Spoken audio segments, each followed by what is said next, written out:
그렇다면 AI와 구제역이 다시 확산되고 있는 원인은 무엇일까요? 네, 나아가 더 큰 피해로 번지는 것을 막기 위해서는 어떤 대책이 필요할까요? 이번에는 전문가와 함께 알아보겠습니다. 충남대학교 수의학과 서상희 교수 전화로 연결돼 있습니다. 교수님 안녕하십니까? 네, 안녕하십니까? 네, 조류 인플루엔자에 이어서 구제역이 걷잡을 수 없이 확산이 되고 있는 상황인데요. 이렇게 가축 전염병이 다시 발생하게 된 원인, 무엇 때문이라고 보십니까? 예, 일단은 구제역 경우는요, 국내에서 잘 아시다시피 2010년도, 11년도, 살처분 하면서 백신을 도입했는데요. 일단 백신의 하고, 현재 변종된 바이러스 일치도가 떨어져서 이 구제역이 발생하고 있는 것으로 보이고요. 예. 네네.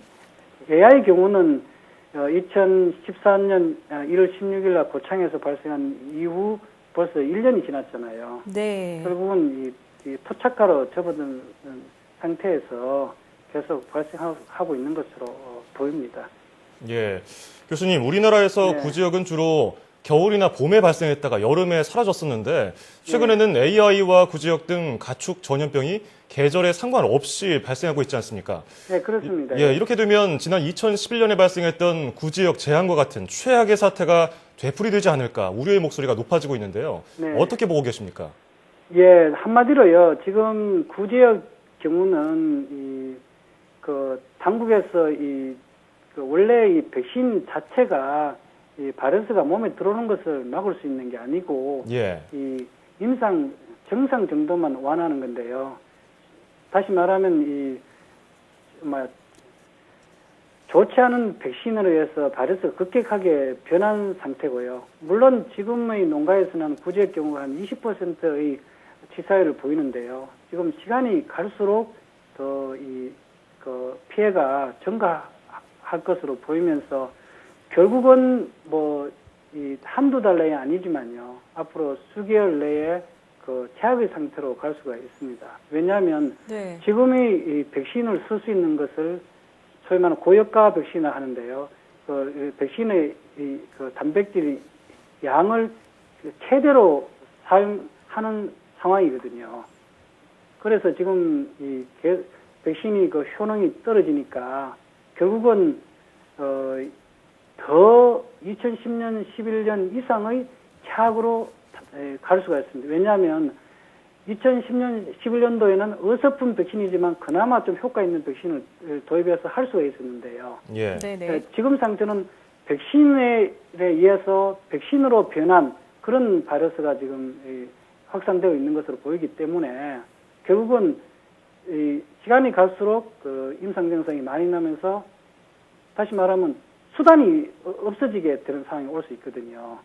예, 그런 상황이 오면은 더 최악의 상태로 다다를 수가 있습니다. 네, 사실 우리나라에서 작년 초에 개가 AI에 감염된 사례가 발생했었는데요. 네. 이처럼 이종 간에 전염되는 것이 가능해진다면 확산 속도가 보다 빨라지거나 변종 네. 바이러스가 발생할 가능성 더 커지는 게 아닐까요? 예, 한마디로 지금 동남아나 그런 데서 환자가 나오는 거는 결국 토착화한 이유거든요. 물론 예. 네네. 국내 H5N1형은 사람 환자가 발생한 적이 없지만은 토착화되면은 이종 감염의 변종으로 급격하게 변할 수가 있거든요. 특히 이제 잘 아시다시피 국내는 닭농장과 돼지농장 거리가 근접해 있기 때문에요. 결국은 돼지 경우는 AI가 쉽게 감염할 수 있기 때문에 또 AI가 급격하게 변화를 할 수 있거든요. 그렇게 예. 되면 우리가 우려하는 변종 바이러스 출현이 가까워지기 때문에 다시 말하면 토착화의 길은 양계 산업뿐만 아니라 돼지 산업 더 나아가서 우리 국민에게도 인류에도 영향을 줄 수 있는 상황으로 갈 수 있기 때문에 예. 상당히 위험한 상황으로 지금 접어들고 있다. 저는 그렇게 보고 있습니다. 예. 네. 자, 교수님께서 말씀하신 것처럼 가축 질병이 토착화되고 있다면 네. 국내 환경에 맞는 예방 백신이 새롭게 개발돼야 될 것 같은데 이 부분에 대한 연구는 어떻게 진행되고 있습니까? 예, 기본적으로 AI 경우는요. 저희 실험실이 벌써 지난 3월에 개발을 했고요. 예. 또 저는 아무런 조건 없이 정부에서 필요하면 국가에 필요하면 주겠다고 했는데도 농림부 경우는 검증되지 않았다. 이렇게 소문을 내는데요.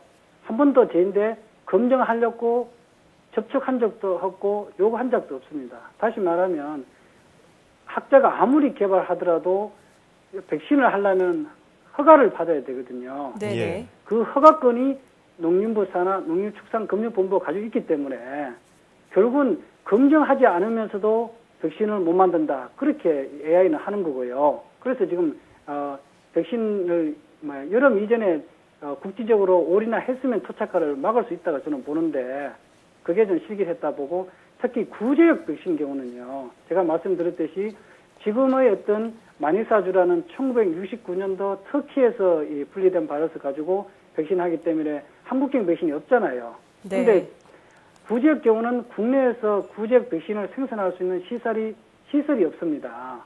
결국은 위탁 생산을 하면 되는데 그 위탁 생산을 다국적 기업에 우리나라에 분리된 바이러스를 구제역 바이러스 주고 위탁 생산하면 7개월 정도 걸린다고 하거든요. 네네. 근데 2011년도에 제가 국회 구제역 특위 조사위원회에 있을 때 그때 그렇게 한다고 들었고 근데 제가 4년 동안 계속 추적을 해보니까 결국은 한국형 백신을 위탁 생산하면 쉽게 할 수도 있고 특히 또 지금의 어떤 최악의 이 구제역 발생이 없을 수도 있는데요.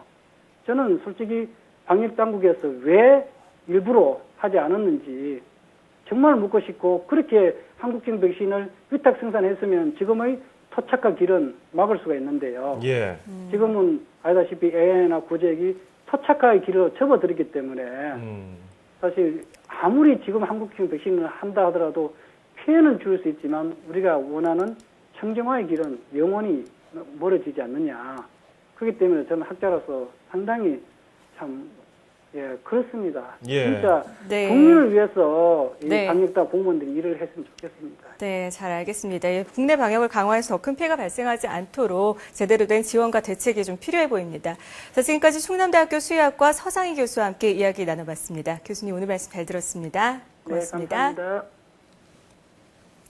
자, AI를 비롯해서 구제역까지 대한민국이 정말 몸살을 앓고 있습니다. 네, 맞습니다. 이 대책과 지원 방안이 수없이 쏟아지고 있습니다만 일선 농가와 이 방역 당국 관계자 여러분께서 조금 더 심혈을 기울여 주셔야 하지 않을까 싶습니다. 지난해 제가 강원도의 방역 관계자를 한번 뵌 적이 있는데 정말 고생 많으시더라고요. 네. 노고에 감사드립니다. 사명감을 갖고 방역에 힘써주시기 바라겠습니다.